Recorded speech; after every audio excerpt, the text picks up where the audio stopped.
Assalamualaikum warahmatullahi wabarakatuh. Alhamdulillahirabbil alamin. Wassalatu wassalamu ala asrafil anbiya'i wal mursalin wa ala alihi wa ashabihi rasulillahi ajma'in. Mari kita memanjatkan rasa syukur kita atas kehadiran Allah Subhanahu wa taala. Segala rahmat taufik hidayah Allah. Mari kita mengucap kata alhamdulillahirabbil alamin. Segala puja bagi Allah.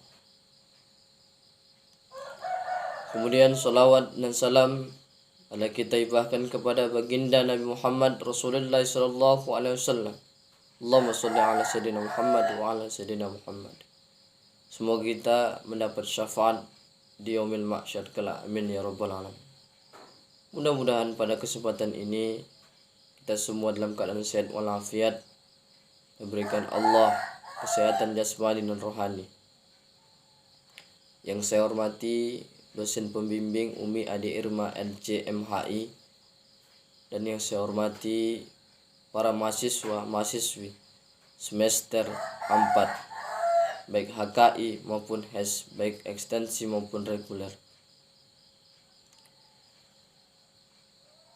Pada presentasi ini saya kelompok 5 ingin mempresentasikan makalah saya, yaitu Tari Tasyrik Prodi Mekah dan Madinah dan metode pembelajaran Nabi Muhammad, dakwah Nabi Muhammad, era Rasul, dakwah Nabi Muhammad sallallahu alaihi wasallam. Masuklah kita pada pembahasan pertama, yaitu fase Mekah. Memasuki pembahasan kita tentang Tari Tasyrik Prodi Mekah, yaitu diawali diangkatnya Nabi Muhammad sallallahu alaihi wasallam menjadi rasul dengan diawali wahyu Allah surah Al-Alaq ayat 1 sampai 5 di Gua Hira. Sepulangnya Nabi Muhammad sallallahu alaihi wasallam dari situ, Nabi langsung tidur. Tubuh Nabi gemetar dan istri Nabi Khadijah menyelimutinya. Maka turunlah surah yang kedua, yaitu surah Al-Mudassir sebagai berikut. Ya ayyuhal mudassir qum fa'anzir. Wahai orang-orang yang berselimut, bangunlah dan berilah peringatan. Dan itulah awal dakwah Nabi Muhammad SAW. Dakwah Nabi diawali dengan sembunyi-sembunyi, yaitu diawali dari keluarga beliau.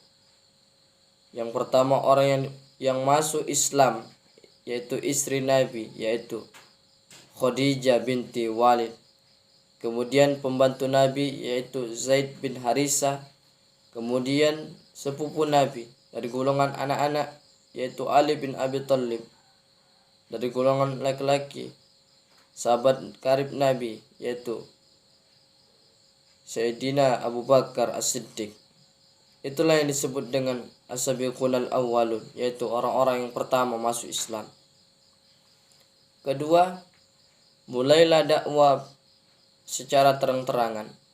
Dakwah terang-terangan diawali masuk Islamnya Sayyidina Umar bin Khattab, yaitu memperkuat umat Islam untuk dakwah secara terang-terangan. Maka mulailah pada saat itu dakwanya Nabi Muhammad SAW. Pada fase dakwah terang-terangan ini, yaitu pada tahun 613 Masehi, 3 tahun berselang awal penyebaran dakwah yang diawali dakwah terang-terangan sejak masuk Islamnya Umar bin Khattab. Maka penyebaran Islam menyeluruh di kawasan kota Mekah. Selama 13 tahun masa kenabian Muhammad di Mekah, sedikit demi sedikit turun hukum. Periode ini lebih terfokus pada proses penanaman khors, yaitu tata nilai tauhid, seperti iman kepada Allah, Rasulnya, hari kiamat, dan perintah berakhlak mulia, seperti keadilan, kebersamaan, menepati janji, dan menjauhi kerusakan akhlak seperti zina, pembunuhan dan penipuan. Pada dasarnya Islam mengawali kehidupan itu dalam peletakan tauhid dan akhlak. Sehingga pada fase ini terlihat contoh ayat-ayat Al-Quran yang turun, yaitu ayat-ayat yang tentang ketuhanan, contoh yaitu berkenaan ayat-ayat tentang larangan syirik. Kaitan dalam peribadatan belum ada kecuali hijrahnya Nabi di Madinah baru membahas tentang tasyrik. Dalam fase Madinah ini Nabi Muhammad lebih menekankan pada metode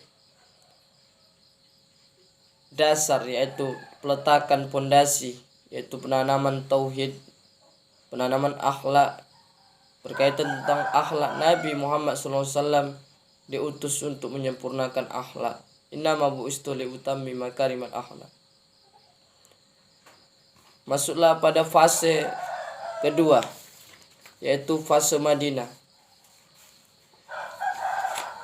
Fase Madinah diawali hijrahnya Nabi Muhammad SAW di Madinah. Pada fase ini sudah kuat dan berkembang dengan pesatnya. Jumlah umat Islam sudah bertambah, bahkan sudah ada pemerintahan. Maka dari itu perlunya pengadaan tasrih dan pembentukan undang-undang untuk mengatur perhubungan suatu bangsa satu dengan yang lain. Adapun periode Madinah disebut fase penataan. Maka periode Madinah inilah ayat-ayat yang memuat hukum, ayat-ayat ahkam muncul untuk keperluan baik berkenaan tentang peribadatan sosial. Meskipun pada periode ini Nabi Muhammad baru saja melakukan legislasi, namun ketentuan yang bersikap legalitas sudah ada sejak periode Mekah. Pada periode ini tasyrik Islam sudah berorientasi pada tujuan yang kedua, yaitu disyariatkan hukum yang meliputi semua situasi dan kondisi dan yang berhubungan tentang aspek kehidupan baik individu maupun kelompok pada setiap daerah, baik dalam ibadah muamalah, jihad, pidana, mawaris, wasiat, perkawinan, talak, sumpah, peradilan. Adapun dijelaskan dari proses perkembangan syariat pada periode ini adalah, dalam kasus ini saya memberikan contoh pembahasan dalam aspek muamalah. Di saat sampainya Nabi Muhammad hijrah di Madinah, masyarakat Madinah menyambut kaum muhajirin dengan bahagia. Walaupun dalam segi budaya masyarakat Mekah berbeda dengan masyarakat Madinah, tapi hal ini tidak menimbulkan perpecahan di antaranya. Dalam konsep ini juga, dalam hal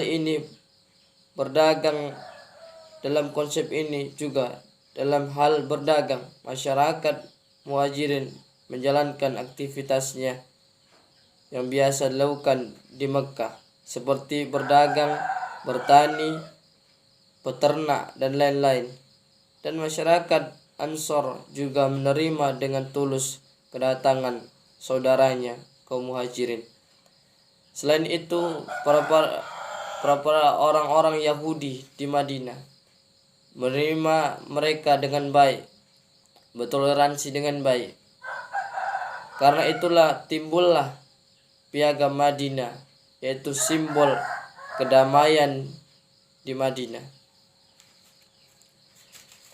Masuklah pada pembahasan yang ketiga, yaitu memahami beberapa contoh metode yang diterapkan pada pembinaan hukum Islam periode Rasulullah SAW.